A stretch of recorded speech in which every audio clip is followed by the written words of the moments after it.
غسل کب واجب ہے اور غسل کی ضرورت اور حاجت کب ہے. جیسے وضو کے حوالے سے ہم نے دیکھا کہ وضو کے لیے کب لازم ہے، کون سی حالتیں نواقص الوضو ہیں، اسی طرح کون سی حالتوں میں غسل واجب. حدیث سے اور سنت سے ہمیں پتہ چلتا ہے کہ ان حالتوں میں غسل واجب ہے. جنابت کی حالت یعنی ازواجی تعلقات، جنابت کی حالت، منی کا خارج ہونا، احتلام مرد و زن دونوں کا، حیض سے پاکی حاصل کرنے کے لیے یعنی ایام ماہواری سے فارغ ہونے کے بعد پاکی حاصل کرنے کے لیے، اور نفاس یہ وہ خون ہے جو وضع حمل یعنی ڈیلیوری کے بعد جو خون جاری ہوتا ہے اس سے فارغ ہونے کے بعد اس کے اختتام کے بعد پاکی حاصل کرنے کے لیے. یا استحاضہ والی خاتون، مستحضہ خاتون نماز کی اور باقی معاملات کی پاکی اور طہارت حاصل کرنے کے لیے، اور میت کو غسل دینے کے بعد. اکثریت کی رائے یہ ہے کہ میت کو غسل دینے کے بعد غسل کرنا واجب نہیں، مستحب ہے. باقی اوپر والی ساری حالتوں میں البتہ غسل واجب ہے. ان ساری حالتوں میں غسل کے بغیر پاکی حاصل نہیں ہوگی، لیکن میت کو غسل دینے کے بعد غسل مستحب ہے، پسندیدہ ہے کہ غسل کر لیا جائے لیکن واجب نہیں ہے. اگر غسل نہ ہو سکے کچھ مجبوری، دشواری یا حالات کی بنیاد پر تو وضو کر کے بھی پاکی طہارت حاصل کر کے نماز ادا کی جا سکتی ہے، اور قریبی ترین سہولت میں غسل کرنا بہتر ہوگا. حدیث پڑھتے بھی جائیں گے تو یہ بات واضح ہوتی جائے گی کہ شرعی طور پر اصطلاح میں جب ہم غسل کی بات کرتے ہیں تو پہلے وضو اور پھر غسل کیا جاتا ہے. اگر پانی میسر نہ ہو یعنی تیمم کی جو حالات ہیں، پانی میسر نہ ہو یا پانی پاک نہ ہو جو میسر ہو، اور پاک پانی میسر ہی نہ ہو، یا پانی کا استعمال صحت کے لیے نقصان دہ مضر ہو، تو ایسی حالات میں جہاں وضو کے لیے تیمم کفایت کرتا تھا وہاں پر غسل کے لیے بھی تیمم کفایت کرے گا. یعنی تیمم صرف وضو کے لیے نہیں ہے. نواقص الوضو جب معاملے ہو جائیں اور پانی میسر نہ ہو یا پاک نہ ہو، یا یہ کہ وضو کرنے کے ساتھ کوئی جسم کا عضو ایسا ہو کہ اس کو ترک کرنا ایڈوائزبل نہیں ہے یا بیماری کے بڑھنے کا ذریعہ بنے گا، تو وضو کے لیے تیمم کافی ہے. لیکن صرف وضو نہیں، غسل کے لیے بھی تیمم کافی ہے. اس تمہید کے ساتھ اب حدیث پڑھیں. باب نمبر 1، باب نہانے سے پہلے وضو کرنا سنت سے ثابت ہے. حدیث نمبر 185، نبی صلی اللہ علیہ وسلم کے حرم میں حضرت عائشہ رضی اللہ تعالی عنہا سے روایت ہے کہ بے شک نبی صلی اللہ علیہ وسلم جب جنابت سے نہانے کا ارادہ کرتے تو اول ہاتھوں سے شروع کرتے، سو اپنے دونوں ہاتھوں کو دھوتے، پھر نماز کی طرح وضو کی طرح وضو کرتے، پھر اپنی انگلیوں کو پانی میں داخل کرتے، پھر خلال کرتے، ساتھ ان کے اپنی بالوں کے جڑوں کو، اور پھر اپنے دونوں ہاتھوں سے اپنے سر پر 3 چلو پانی ڈالتے، پھر اپنے تمام بدن پر پانی بہاتے. حضرت عائشہ رضی اللہ تعالی عنہا کی روایت سے یہ حدیث آپ صلی اللہ علیہ وسلم کی بالکل ذاتی زندگی، آپ کی بالکل ہی نجی زندگی، ازدواجی زندگی کے حالات بیان کرتی ہے. اور یہ نہیں، اس کے علاوہ بھی اور بہت سی حدیث حضرت عائشہ رضی اللہ تعالی عنہا ہی سے مروی ہیں جو آپ کے بالکل پرائیویٹ اور آپ کے ذاتی ازدواجی معاملات کو بیان کرتی ہیں. آپ کے غسل، آپ کے وضو، آپ کی پاکی، آپ کی طہارت اور جنابت کے حوالے سے طریقے انداز اور سنتوں کے نمونے جو ہیں وہ واضح کیے جاتے ہیں. یہ وہی معاملہ ہے جو بہت سے صحابہ اکرام سے ہمیں یہ قول ملتا ہے کہ دین کا چوتھا حصہ حضرت عائشہ رضی اللہ تعالی عنہا ہی کے توسط سے ہم تک پہنچا. دہرا لیجئے، حضرت عائشہ رضی اللہ تعالی عنہا کے حوالے سے 2210 احادیث مروی ہیں، اور صحابہ اکرام کی نظر میں دین کا چوتھا حصہ حضرت عائشہ رضی اللہ تعالی عنہا ہی کے توسط سے پہنچتا ہے. اور یہ وہی معاملات ہیں جو آپ کی بہت زیادہ نجی اور ازدواجی زندگی کے معاملات، اور پھر یہ طہارت اور غسل وغیرہ کے معاملات، اس کے علاوہ بھی اور بہت سے معاملات ہیں. اور ویسے ہی اگر آپ دیکھیں تو صحابہ اکرام کا یہ قول بالکل درست بھی ہے، کیونکہ آپ دیکھیں کہ طہارت کیا ہے، نصف ایمان تو طہارت ہے، اور طہارت کے سارے احکامات بنیادی طور پر بہت سے مسائل یہ حضرت عائشہ ہی کے رضی اللہ تعالیٰ عنہ ہی کے ذریعے سے پہنچتے ہیں۔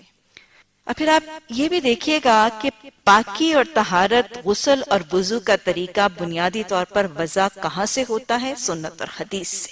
اور طہارت کیا ہے؟ الطہور شطر الایمان، وہ تو آدھا نصف ایمان ہے۔ تو گویا طہارت کی تکمیل کے لیے، ایمان کی تکمیل کے لیے وضو اور غسل لازم ہے۔ اور طہارت اور ایمان کی تکمیل تبھی ہوگی جب قرآن کے ساتھ حدیث کو ملا کر اور سنت کے طریقوں کو ملا کر پڑھا جائے گا۔ ہم نے کتاب الوضو دیکھی اور آپ نے دیکھا کہ وضو کے تو کچھ 4 فرائض وضو تو قرآن میں موجود ہیں۔ وضو کے حوالے سے تو قرآن میں 4 اعضاء کا، جن کو ہم فرائض وضو کہتے ہیں، ان کا تذکرہ تو قرآن میں موجود ہے۔ غسل کے حوالے سے تو یہ تذکرہ بھی موجود نہیں ہے قرآن میں۔ وضو کے لیے تو کچھ طریقہ قرآن نے سکھایا، باقی کا طریقہ ہم سنت سے لیتے ہیں، لیکن غسل کے لیے صرف تاکید موجود ہے، اور غسل کا طریقہ پورے کا پورا احادیث مبارکہ کی روشنی میں سنت کے طریقوں سے ہی وضع کیا جاتا ہے۔ ان تمام چیزوں سے سنت اور حدیث نبی صلی اللہ علیہ وسلم کی اہمیت اجاگر بھی ہوتی ہیں، ان کا احساس بھی ہوتا ہے۔ تو گویا اس حدیث میں پتہ کیا چل رہا ہے کہ نبی صلی اللہ علیہ وسلم نے سب سے پہلے اپنے ہاتھ دھوئے۔ برتن میں ہاتھ ڈالنے سے پہلے آپ صلی اللہ علیہ وسلم نے اپنے ہاتھ دھوئے۔ اور یہ ویسے بھی ہم پیچھے کتاب الوضو میں بھی پڑھ چکے ہیں کہ نبی صلی اللہ علیہ وسلم کا عمل بھی تھا اور تاکید بھی تھی کہ جب تم میں سے کوئی سو کر اٹھے تو اپنے ہاتھ برتن میں ڈالنے سے پہلے ہاتھ دھو لے، کہ تمہیں نہیں معلوم تمہارے ہاتھ نے رات کہاں گزاری۔ بہرکیف یہاں پر جنابت کی حالت ہی میں آپ صلی اللہ علیہ وسلم سب سے پہلے اپنا دست مبارک دھوتے ہوئے نظر آ رہے ہیں۔ اس کے حوالے سے بات ابھی آگے چل کر پھر جاری ہوگی۔ پھر اس کے بعد آپ نے وضو کیا، اور وضو کیسا ہے؟ غسل سے پہلے جو وضو کیا جائے گا وہ کوئی فرق طریقہ نہیں ہے، یہ وہی طریقہ ہے جو نماز کا وضو ہے۔ البتہ سنت میں جو زیادہ اہتمام اور زیادہ موقدہ غسل سے پہلے وضو جو ہے وہ بنیادی طور پر نماز کے وضو ہی کی طرح کا ہے، لیکن آپ کی سنت اور آپ کے عمل سے غسل سے پہلے کیے جانے والے نماز کے طرح کے وضو میں 2 چیزوں کی تاکید زیادہ ملتی ہے، زیادہ اہتمام، زیادہ لزوم اور زیادہ تاکید ملتی ہے۔ حلق میں اچھی طرح سے پانی اور ناک میں اچھی طرح سے پانی چڑھانے کا۔ نماز سے پہلے جو وضو کیا جاتا تھا اس میں آپشن ہے۔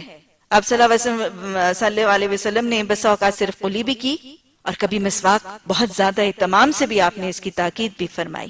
کبھی آپ نے غرارے کی اور حلق تک لے کے گئے نماز سے پہلے کے وضو میں، اور کبھی نہیں بھی کیے، لیکن غسل سے پہلے حلق میں اچھی طرح سے پانی لے جانا اور ناک میں اچھی طرح سے پانی چڑھانا یہ سنت سے ثابت ہے۔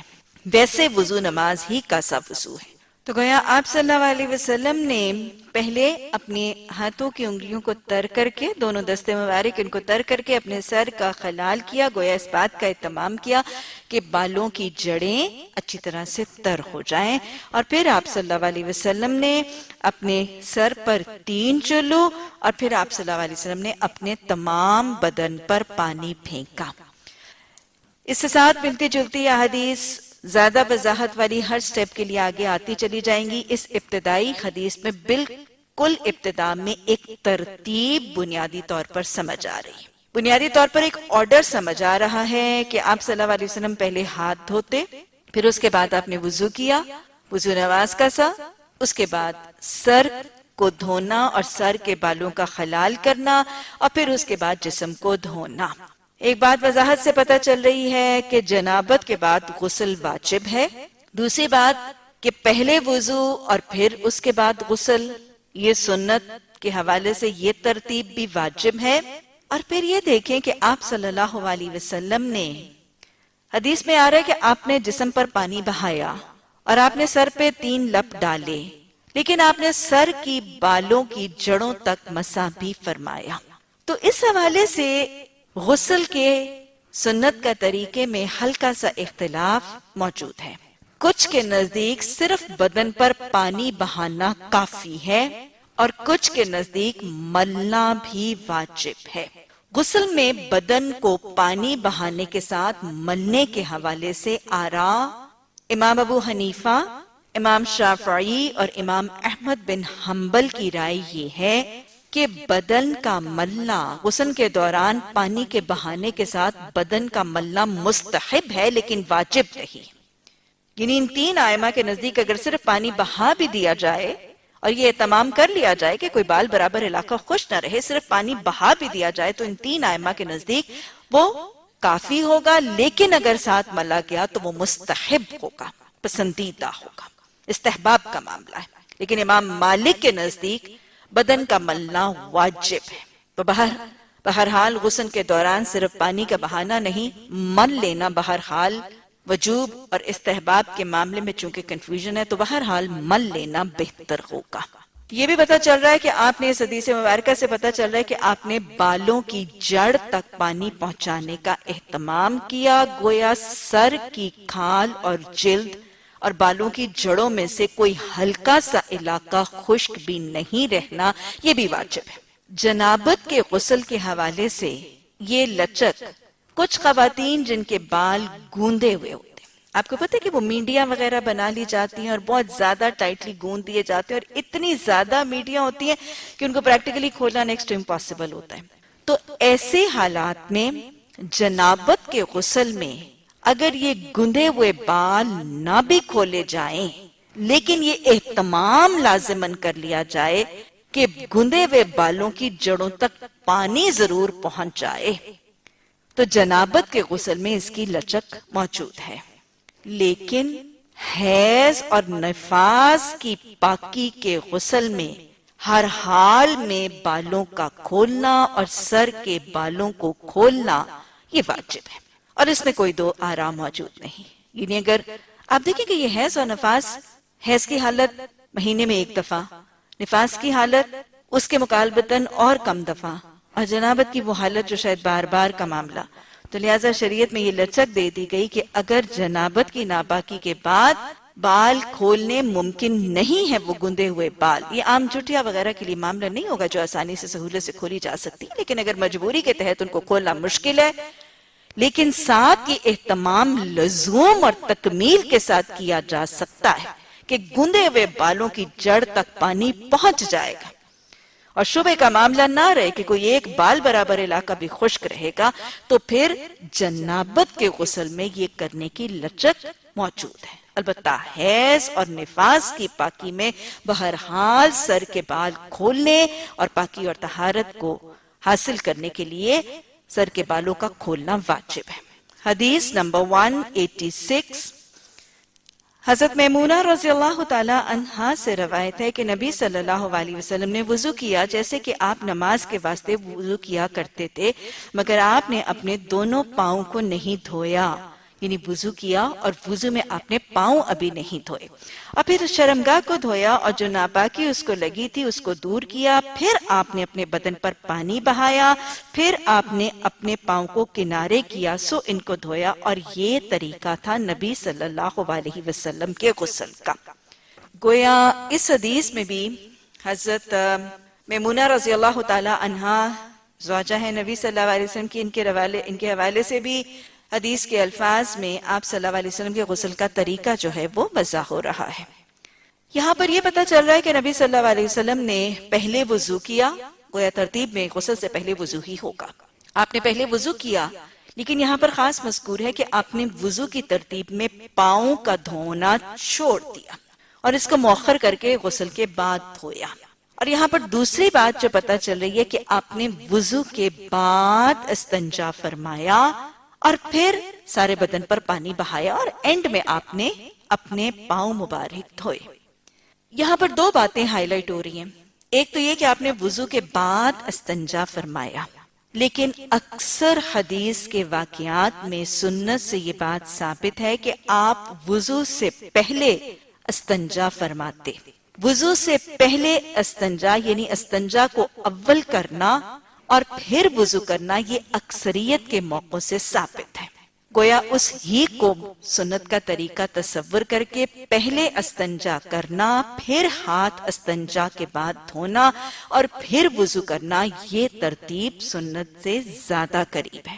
یہاں پر یہ بھی پتہ چل رہا ہے کہ آپ نے وضو کے وقت وضو کی تکمیل کے لیے پہلے پاؤں نہیں دھوئے، پہلے غسل کیا اور پھر وضو کے اختتام میں ایک جگہ سے ہٹ کر آپ نے اپنے پاؤں دھوئے۔ سنت کے نمونوں میں دونوں طریقے موجود ہیں۔ بس اوقات آپ نے وضو ہی کے دوران پاؤں دھوئے اور پھر غسل کیا اور اختتام میں پاؤں نہیں دھوئے، اور کچھ ایسے معاملات اور واقعات بھی موجود ہیں جو جیسے اس حدیث میں ہے کہ آپ نے وضو کیا، پاؤں نہیں دھوئے، غسل کیا اور پھر اخیر میں پاؤں دھوئے. یہ دونوں طریقے سنت میں موجود ہیں. دونوں طریقے اپنائے جا سکتے ہیں، پر زیادہ قصیر موقع اور واقعات اسی بات کی دلیل کرتی ہیں کہ آپ نے پاؤں غسل کے بعد مؤخر کر کے دھوئے. یہاں پر جسم پر ایک دفعہ پانی بہانے کا تذکرہ ہے. گویا یاد رکھیے گا غسل کے دوران جسم پر ایک دفعہ پانی بہانا واجب ہے. بہانے کا مطلب یہ کہ ایسے بہایا جائے کہ جسم میں کوئی بال برابر، کسی عضو کا بال برابر، سوئی کے نکے کے برابر علاقہ بھی خشک نہ رہ جائے. یہ ایک بار بہانا ہے، یہ واجب ہے. استنجا کے طریقے میں دہرا لیجئے. شرمگاہ پر پانی دائیں ہاتھ سے بہایا جاتا ہے اور ملنے کا طریقہ بائیں ہاتھ سے اختیار کیا جاتا ہے. یہاں سے بھی اور حدیث کے واقعات سے یہ بھی پتہ چلتا ہے کہ نہانے کے بعد یا نہانے کے دوران جو قطرے ایک غسل کرنے والے کے جسم سے گرتے ہیں وہ پاک ہیں. اس حدیث میں یہ پتہ چل رہا ہے کہ آپ صلی اللہ علیہ وسلم نے پہلے استنجا اور پھر وضو کیا. تو اس حوالے اور اس ترتیب کے حوالے سے بعض حنفیہ رائے رکھنے والوں کی یہ دلیل ہے کہ شرمگاہ کو ہاتھ لگانے سے وضو نہیں ٹوٹتا.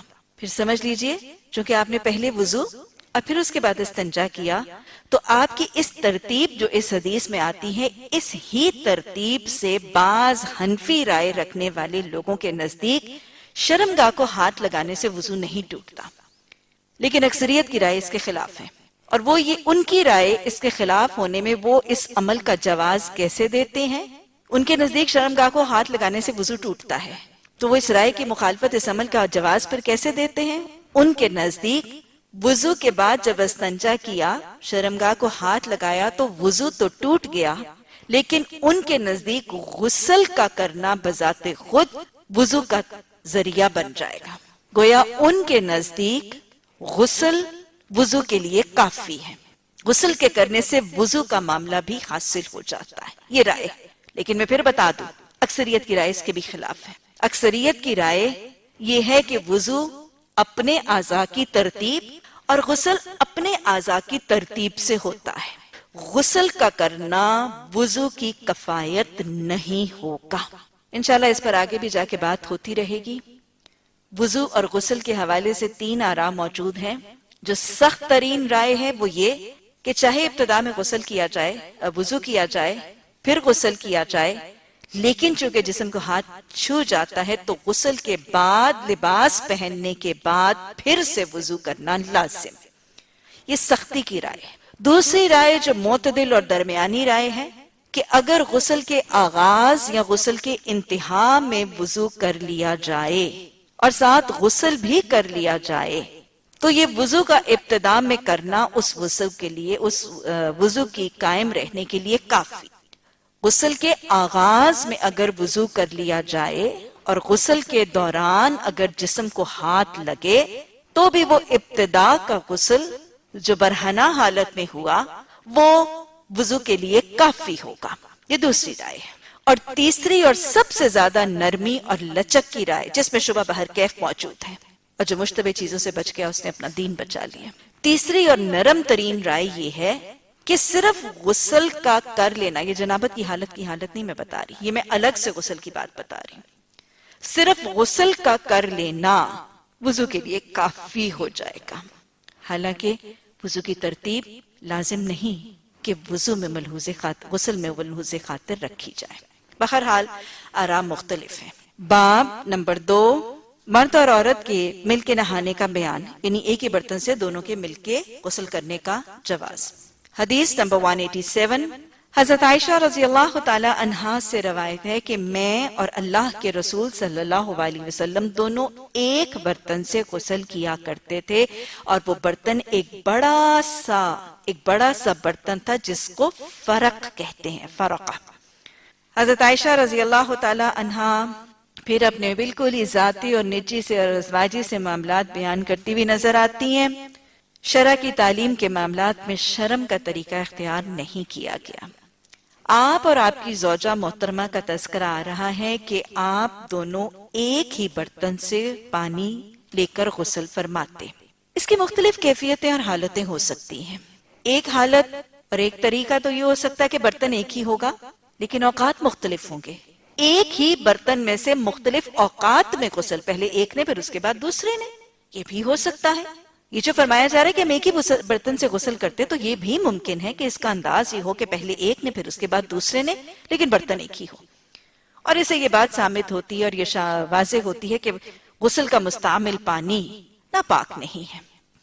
ظاہر ہے غسل کرنے والے کے جسم سے چھینٹے اس پانی کے اندر گریں گے اور اسے دوسرا شخص وضو اور غسل کر سکتا ہے. اگر یہ طریقہ کار دیکھا جائے تو اس سے واضح طور پر یہ ثابت ہے کہ غسل کا مستعمل پانی یا غسل کرنے والے کے جسم سے گرے ہوئے پانی کے قطرے نہ ناپاک ہیں، اور نہ ہی اگر وہ پانی میں گریں گے تو وہ پانی ناپاک ہوگا. اس استعمال شدہ پانی سے کوئی دوسرا شخص اس کو پاک تصور کر کے اس سے غسل کر سکتا ہے. یا پھر اس کا دوسرا طریقہ کار یہ کہ ایک ہی وقت بیک وقت ایک ہی برتن سے غسل کیا گیا. وقت کی کمی، پانی کی قلت، جگہ کی قلت کی بنیاد پر یہ ہو سکتا ہے کہ معاملہ ایسا ہی ہوا ہو اور کیا گیا ہو یا کیا جاتا ہو. جگہ کی قلت ہو، وقت کی قلت ہو، پانی کی قلت ہو اور بیک وقت طریقہ اختیار کیا گیا ہو، اور اس میں سطر کو کپڑے سے ڈھانپ لینا یا بغیر سطر پر نگاہ ڈالے یہ عمل کیا گیا ہو. بہرکیف جو بھی معاملہ ہے، حضرت عائشہ رضی اللہ تعالی عنہ نے یہ فرمایا کہ وہ برتن ایک فرقہ، اور ہمیں پتہ چلتا ہے کہ یہ فرق ایک بڑا سا برتن ہے جس میں 3 سا پانی آتا ہے. گویا 2 لوگوں کے غسل کے لیے یہاں پر کیا پتہ چل رہا ہے کہ 3 سا پانی 2 کے لیے کافی تھا، گویا ایک کے لیے 1.5 سا پانی کافی ہوگا. لیکن اس سے پہلے ہم کتاب الوضو میں یہ بات پڑھ چکے ہیں اور آگے بھی اس کا تذکرہ آئے گا کہ نبی صلی اللہ علیہ وسلم 1 سا پانی سے غسل فرماتے اور یہ ان کے لیے کافی تھا. اور آپ کو پتا ہے کہ 1 سا تقریباً 3.25 سیر کے برابر ہے. باب نمبر 3، 1 سا اور اس کی مانند کے ساتھ غسل کر لینے کا بیان. حدیث نمبر 188. حضرت ابو سلمہ رضی اللہ تعالیٰ عنہ سے روایت ہے کہ میں اور عائشہ رضی اللہ تعالیٰ عنہا کا رضائی بھائی، یعنی 2 لوگ آئے ہیں حضرت عائشہ کے پاس، حضرت ابو سلمہ اور حضرت عائشہ کے رضائی بھائی، کیونکہ وہ بھی ظاہر محرم رشتوں میں سے ان کے پاس آئے. سو عائشہ رضی اللہ تعالیٰ عنہا کے بھائی نے ان سے آپ صلی اللہ علیہ وسلم کے غسل کا حال پوچھا. دیکھ لیجئے کتنا ایک دوسرے سے پاکی، طہارت، غسل اور وضو کے تعلقات اور معاملات پوچھے جاتے ہیں نا. شوق بہت ہے پاکی اور طہارت کا.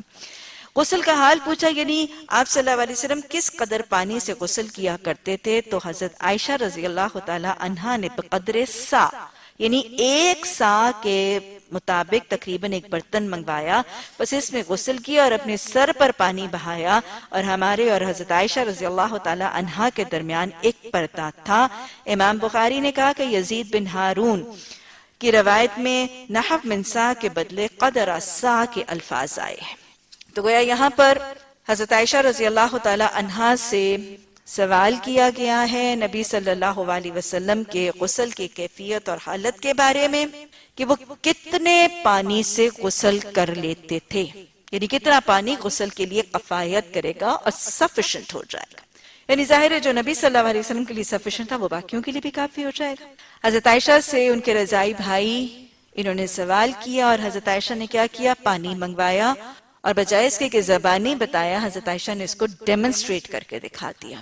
گویا تعلیم میں اور سکھانے میں اور سوال کے جواب بتانے میں ڈیمنسٹریٹ کر کے دکھانا یا پریکٹیکلی کر کے دکھانا یہ تعلیم کا ایک بہت ہی ایفیکٹو سا ذریعہ ہے. حضرت عائشہ نے پانی منگوایا اور انہوں نے غسل کر کے دکھایا، لیکن محرم رشتے تو ہیں لیکن اس کے باوجود ایک پردہ موجود ہے. ان دونوں سوال کرنے والوں کے سامنے صرف حضرت عائشہ کا سر تھا، باقی جسم کے آگے پردہ تھا، اور انہوں نے سر پر پانی ڈالتے ہوئے دیکھا. گویا حضرت عائشہ نے 1 سا پانی منگایا اور اس میں غسل کر کے ڈیمنسٹریٹ کر دیا، گویا یہ ثابت کرنے کے لیے کہ 1 سا پانی سے غسل کیا جا سکتا ہے، اور آپ صلی اللہ علیہ وسلم نے کیا. بہرکیف پردے کا اہتمام جو ہے 8 رکاوٹ کے ذریعے اس کا اہتمام کیا گیا تھا. حدیث نمبر 189 اسی حوالے سے ملتی جلتی ایک اور حدیث حضرت ابو جعفر سے روایت ہے کہ وہ اور ان کے باپ اور ایک اور جماعت دوسرے لوگ بھی جابر بن عبداللہ رضی اللہ تعالیٰ عنہ کے پاس بیٹھے ہوئے تھے. سو اس جماعت میں سے حضرت جابر بن عبداللہ رضی اللہ تعالیٰ عنہ سے غسل کا حال پوچھا، یعنی نبی صلی اللہ علیہ وسلم کس قدر پانی سے غسل کرتے تھے. سو حضرت جابر رضی اللہ تعالیٰ عنہ نے کہا، یعنی ان کے جواب میں کیا کہا کہ میں 1 سا پانی کا غسل، میرے لیے 1 سا پانی کا غسل تجھ کو کافی ہے. جس نے پوچھا اس کو آپ نے کہا کہ تمہارے لیے 1 سا کافی ہے. سو ایک مرد نے کہا کہ 1 سا مجھ کو تو کافی نہیں ہو سکتا. سو حضرت جابر رضی اللہ تعالیٰ عنہ نے کہا کہ 1 سا پانی کفایت کرتا تھا اس شخص کو جس کے بال تجھ سے زیادہ تھے اور تجھ سے بہتر تھا، یعنی تقوی کے حوالے سے بھی بہتر تھا اور ویسے بھی ان کے بال بھی تم سے زیادہ تھے. یہ محفل میں بیٹھے ہوئے ہیں، صحابہ اکرام بھی ہیں. حضرت جابر بن عبداللہ سے سوال کیا گیا، گویا حضرت جابر بن عبداللہ کی فضیلت بھی پتہ چل رہی ہے کہ ان سے علمی معاملات پوچھے جاتے تھے. دوسری بات ہے کہ پاکی اور طہارت کو سیکھنے سکھانے کا ذوق اور شوق کتنا ہے. تیسری بات یہ کہ صحابہ اکرام کے آپس میں سوال جواب نشستوں اور آپس کی محفلوں کے اندر ان کے انداز، طریقے، وتیرے اور گفتگو اور ہم کلام ہونے میں موضوع اور مباحثے کیسے تھے. اور پھر یہ کہ انہوں نے خاص طور پہ پانی کے حوالے سے جو یہ بار بار سوال کیا جاتا ہے کہ کتنے پانی میں اصل میں آپ دیکھیں کہ یہ وہ بستیاں تھی نا جہاں پہ پانی کی بہت قلت تھی، پانی میسر ہی نہیں تھا اور پانی بہت تھوڑا ہوتا تھا اور پھر پاک پانی کا اویلیبلٹی بھی بہت مشکل تھی اور پھر گھروں میں پانی اٹھا کے لانا ڈھونا. یہ آج ہمارے طرح کے سسٹمز تو نہیں تھے کہ نل کھولا اور پانی جو ہے وہ جاری ہو گیا. تو اس سسٹم میں جہاں پانی کی قلت تھی، پانی لانا ڈھونا میسر کرنا مشکل تھا اور پانی ویسے ملتا ہی نہیں تھا، تو ان حالات میں اس لیے بار بار یہ سوال کیا جاتا تھا کہ پانی کا میسر کرنا مشقت طلب اور مشکل عمل تھا. تو اس لیے وہ اس بات کا اہتمام کرتے تھے کہ یہ پتہ کر لیا جائے اور یہ دریافت کر لیا جائے کہ کم از کم پانی کتنا ہے. حضرت جابر بن عبداللہ نے پھر وہی بات جو بار بار چل رہی ہے، انہوں نے کہا کہ 1 سا پانی غسل کے لیے کافی ہے. دوہرا لیجئے 1 سا کتنا ہے؟ 3.25 سیر. اور یاد رکھیے گا اس میں صرف غسل نہیں کرنا اور جسم پر نہیں بہانا، اس میں وضو بھی ہے. غسل کا وضو بھی اسی میں شامل ہوگا اور ساتھ ہی سر کا اور بالوں وغیرہ کا دھونا بھی اسی میں شامل ہوگا. اس سے مطلب یہ نہیں ہے کہ 3.25 سیر کے ساتھ صرف جسم دھویا جائے گا. پہلے کا غسل، پہلے کا وضو، سر کا دھونا اور جسم کا دھونا سب اس میں شامل ہے. تو جس شخص کو حضرت جابر نے یہ بتایا اس نے فوراً کہا کہ نہیں، مجھے تو جیسے بس اوقات ہمیں بھی لگتا ہے کہ 3.25 سیر تو بہت ہی تھوڑا ہے.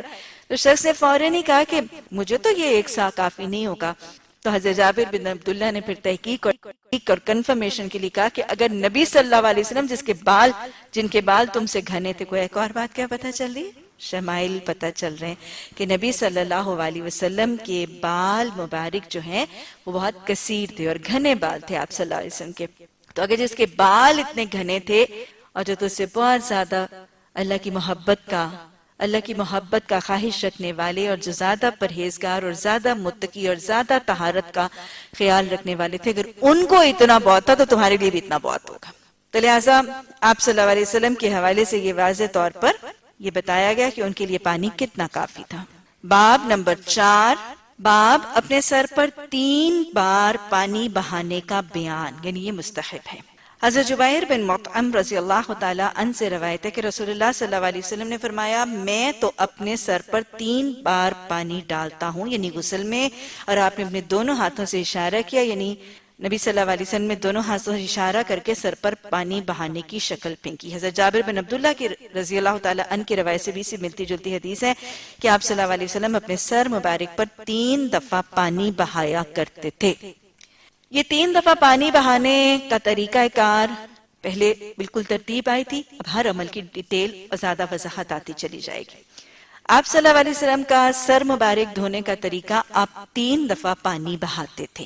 یہ 3 دفعہ پانی بہانے کا انداز کیسا تھا؟ یا تو پورے سر ہی پر 3 دفعہ پانی بہاتے تھے، یا کچھ کی روایات میں ہے، آگے چل کے ابھی ہم پڑھیں گے، کہ آپ صلی اللہ علیہ وسلم سر کے 3 حصے کر کے ہر حصے پر پانی بہاتے تھے، اور یا دایاں اور بایاں حصہ کر کے پہلے دائیں پر 3 دفعہ اور پھر بائیں پر 3 دفعہ پانی بہاتے تھے.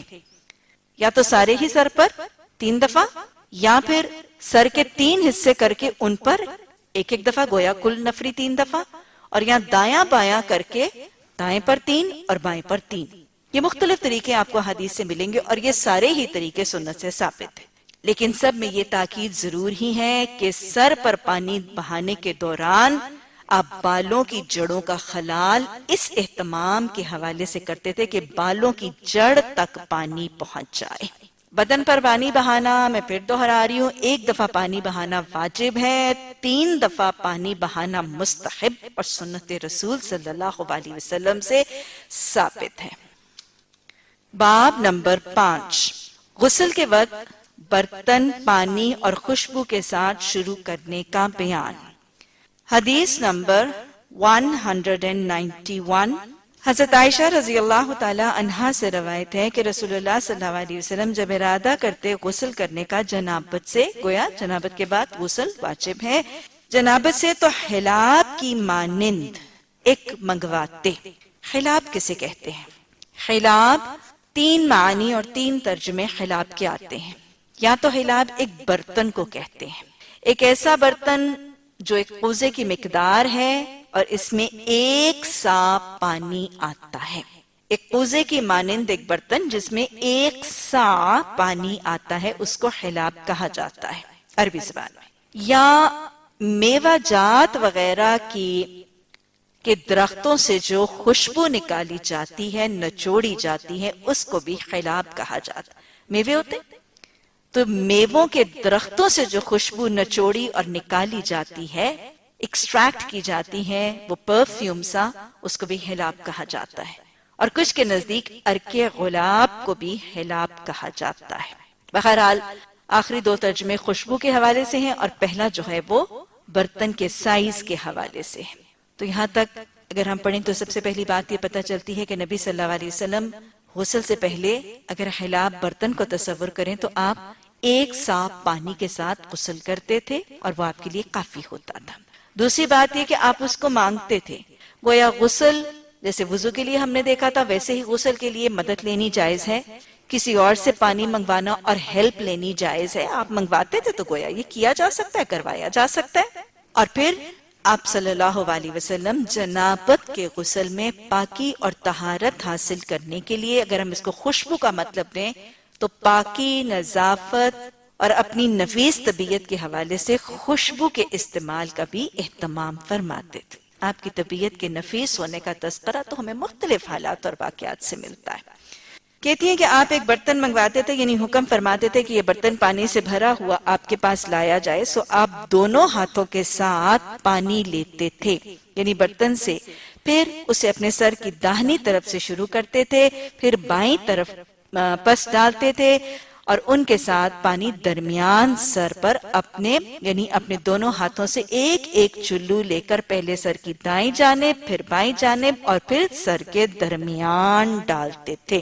اس حدیث سے سب سے پہلی بات تو ہمیں پانی کی مقدار کا پتہ چلا، جنابت کے غسل میں آپ کے خوشبو کے استعمال کرنے کے طریقے اور انداز کا پتہ چلا، اور یہ خوشبو کی طریقے سے بھی استعمال کی جا سکتی ہے، اور آج ہمارے جو صابن وغیرہ یہ بھی پرفیومڈ ہیں اور یہ بھی اس سنت کو پورا کرنے کا ذریعہ بنے گے.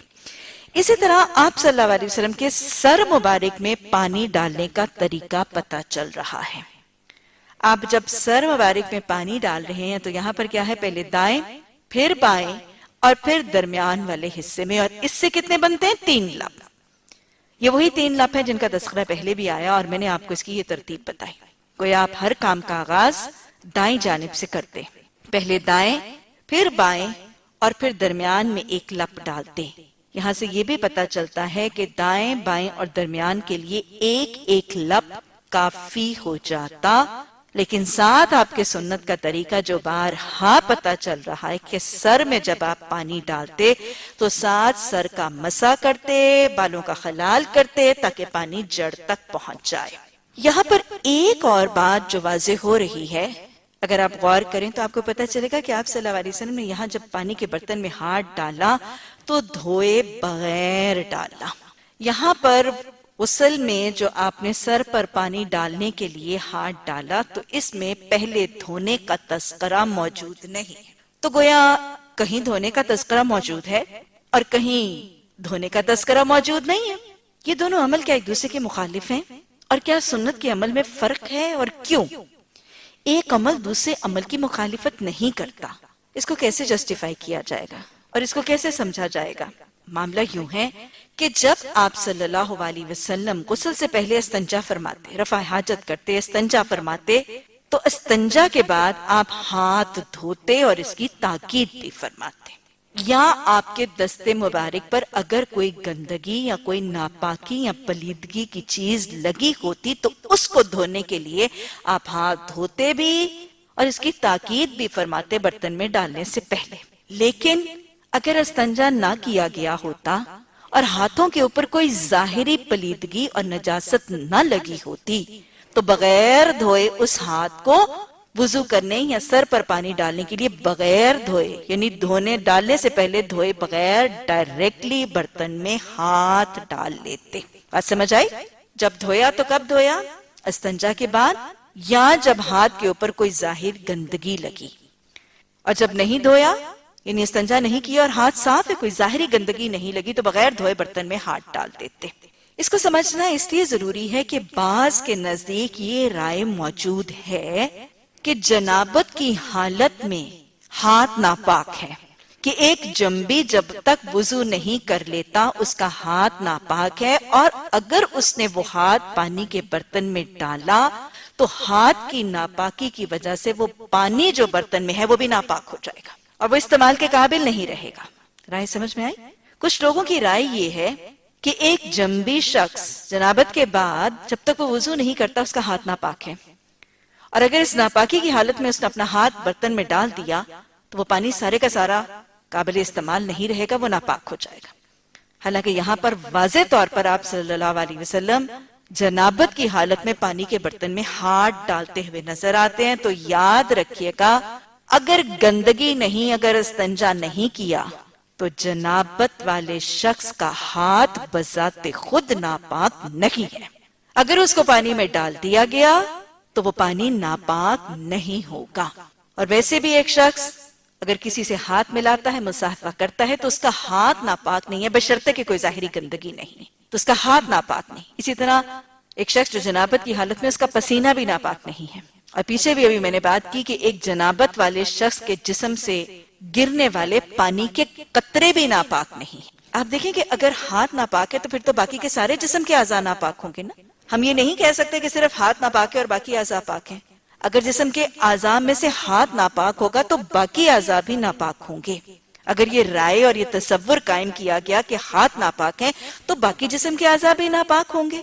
اگر ہاتھ کے ڈالنے سے پانی ناپاک ہوگا تو باقی جسم کے اعضاء سے اٹھنے والے چھینٹوں سے بھی پانی ناپاک ہو کر باقی پانی کو ناپاک کرے گا۔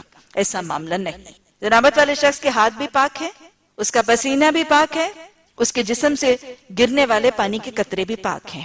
یہ قطرے اگر پانی میں گرے تو وہ پانی ناپاک نہیں ہوگا۔ گویا ایک جنابت والا شخص صرف پانی میں ہاتھ ڈال نہیں سکتا، صرف یہ نہیں کہ وہ پانی میں ہاتھ ڈال سکتا ہے، وہ پانی میں اگر غوطہ بھی لگا لے گا تو وہ پانی ناپاک نہیں ہوگا۔ ہاں اگر ہاتھ کے اوپر کوئی گندگی لگی ہے یا استنجا وغیرہ کرنے کے بعد تو پھر پہلے ہاتھ دھوئے جائیں گے اور پھر نجاست پلیدگی کو دور کرنے کے بعد برتن میں ڈالے جائیں گے۔ اللہ سبحانہ تعالی ہمارے دین میں جہاں تک نرمی اور لچک ہے، اللہ اس کو سمجھنے اور اس کو لوگوں تک پہنچانے کی صحیح شکل میں توفیق عطا فرما دے۔ باب نمبر 6، باب اذا جامع، جب کوئی جمع کرے اور پھر ثم عادہ، پھر اس کا عادہ کرے، یعنی پھر دوبارہ سے وہ جمع یا صحبت کا طریقہ اختیار کرے۔ حدیث نمبر 192 اور 193، یہ دونوں حدیث پڑھتے ہیں پھر اس کے بعد اصول ہم وضع کرتے ہیں۔ ابن عمر رضی اللہ تعالی عنہ کا قول حضرت عائشہ رضی اللہ تعالی عنہ کے پاس ذکر ہے کہ ان کا یہ کہ میں ایک ایسی خوشبو کے استعمال کو جائز نہیں رکھتا جس کا اثر احرام باندھنے کے بعد باقی رہے۔ حضرت عائشہ رضی اللہ تعالی عنہ نے کہا کہ اللہ عبد الرحمن پر رحمت نازل کرے، میں رسول اللہ صلی اللہ علیہ وسلم کو خوشبو ملا ملا کرتی تھی، یعنی احرام باندھنے سے پہلے. سو آپ اپنی تمام عورتوں کے پاس پھرتے تھے، یعنی سب کے ساتھ جمع کرتے، پھر صبح کرتے حالت احرام میں، اور آپ سے خوشبو ٹپکتی تھی، یعنی خوشبو کا اثر بعد احرام کے بھی باقی رہتا تھا. حدیث نمبر 193. حضرت انس رضی اللہ تعالیٰ عنہ سے روایت ہے کہ نبی صلی اللہ علیہ وسلم پھرتے تھے اپنی سب بیویوں کے پاس، یعنی جمع کرتے تھے سب کے ساتھ ایک ساتھ میں رات اور دن کی، یعنی کبھی دن کو کبھی رات کو. آپ کی 11 بیویاں تھیں. آپ نے پھر اس کے بعد ازواج مطہرات کا نام جو ہے وہ لیا، اور پھر کہا کہ صحابہ اکرام کہتے تھے کہ کیا نبی صلی اللہ علیہ وسلم اتنی قوت رکھتے تھے؟ تو حضرت انس رضی اللہ تعالیٰ عنہ نے جواب دیا کہ ہم لوگ یعنی صحابہ اکرام آپس میں کہا کرتے تھے کہ آپ صلی اللہ علیہ وسلم کو 30 مردوں کی قوت دی گئی تھی. حدیث میں معمول کے مطابق ایک سے زیادہ مسائل کی حقیقت جو ہے وہ بیان ہو رہی ہے. ایک تو یہ جو احرام کے حوالے سے جو چیز واضح طور پر پتہ چل رہی ہے کہ حضرت عائشہ کہتی ہیں کہ آپ کے غسل کے وقت احرام کے پہننے سے پہلے میں خوشبو ملتی تھی. گویا مردوں کے لیے یہ جائز ہے احرام کے پہننے سے پہلے خوشبودار چیز کا استعمال جائز ہے، درا حالانکہ کہ یہ بعد میں اس کی خوشبو جاری بھی رہے، لیکن احرام کے پہن لینے کے بعد خوشبو کا استعمال جائز نہیں. کوئی خوشبو جو احرام کے پہننے سے پہلے لگا دی جائے اور اس کا رنگ یا اس کی خوشبو احرام پہننے کے بعد بھی جاری رہنے والی ہو، ایسی خوشبو کو پہلے استعمال کرنا تو جائز ہے، لیکن رنگ، خوشبو، کسی قسم کی خوشبو کو احرام پہن لینے اور نیت کر لینے کے بعد استعمال کرنا جائز نہیں. اگر غلطی سے بھی خوشبو بعد میں استعمال کر لی گئی تو اس پر دم واجب ہے. حضرت عائشہ رضی اللہ تعالی عنہا کی نبی صلی اللہ علیہ وسلم کی خدمت کا طریقہ بھی پتہ چل رہا ہے کہ کیسے اپنے شوہر کی خدمت کرتی نظر آتی ہے، کیونکہ حدیث کی تعلیمات کیا ہیں؟ ایک بیوی اپنے رب کے قریب ترین اس وقت ہوتی ہے جب وہ اپنے شوہر کی خدمت میں لگی ہوتی ہے. تو حضرت عائشہ نبی صلی اللہ علیہ وسلم کی محبت کے شوق میں، آپ کے قرب کے شوق میں، اللہ کی محبت اور اللہ کے قرب کے شوق میں نبی صلی اللہ علیہ وسلم کی خدمت کرتی ہوئی نظر آتی ہیں. اور پھر یہ بھی پتہ چلتا ہے کہ نبی صلی اللہ علیہ وسلم ایک ہی رات میں ازواج مطہرات کے ساتھ یا کے بعد دیگرے دن میں یا رات میں، دونوں حدیث میں یہ بات واضح ہو رہی ہے کہ ایک کے بعد دوسری زوجہ محترمہ کے ساتھ صحبت یا جمع کرتے ہوئے نظر آ رہے ہیں. آپ کی ازواج مطہرات کی تعداد یہاں پر 11 بتائی گئی ہے، اور کچھ روایات سے اسی حدیث کے واقع میں 9 کی تعداد اور 2 لونڈیوں کی تعداد بتائی گئی. آپ صلی اللہ علیہ وسلم نے ایک بیوی سے جمع کرنے کے بعد دوسری بیوی کے ساتھ تعلق قائم کیا اور درمیان میں غسل نہیں کیا. تو جمع کے درمیان غسل کرنے یا نہ کرنے کے حوالے سے معاملات کیا ہوں گے؟ ایک ہی بیوی یا ایک کے بعد دوسری بیوی کے ساتھ ایک ہی دن کے ساعت میں جمع جائز ہے، اور اگر ایک ہی یا ایک کے بعد دوسری زوجہ کے ساتھ جمع کیا جائے تو درمیان میں اگر غسل نہ بھی کیا جائے تو بھی لچک موجود ہے. البتہ دونوں جمع کے درمیان غسل کر لینا مستحب ضرور ہوگا. دونوں جمع کے درمیان غسل نہ کیا جائے تو لچک موجود ہے، اگر غسل کر لیا گیا تو وہ مستحب ضرور ہوگا. یہ تو معاملہ 2 جمع کے درمیان غسل کا ہے.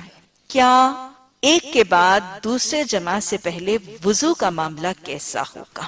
امام بخاری تو اس حدیث کے حوالے اور بھی حوالوں سے ایک جمع کے بعد دوسرے جمع سے پہلے وضو کو واجب کہتے ہیں، لیکن بہرکیف اس میں اختلاف رائے موجود ہے. نبی صلی اللہ علیہ وسلم کا طریقہ سنت سے یہ ثابت ہے کہ جمع یا جنابت کے بعد آپ صلی اللہ علیہ وسلم وضو کو مؤخر نہیں کرتے تھے، بلکہ فوراً وضو کا طریقہ اختیار کرتے تھے.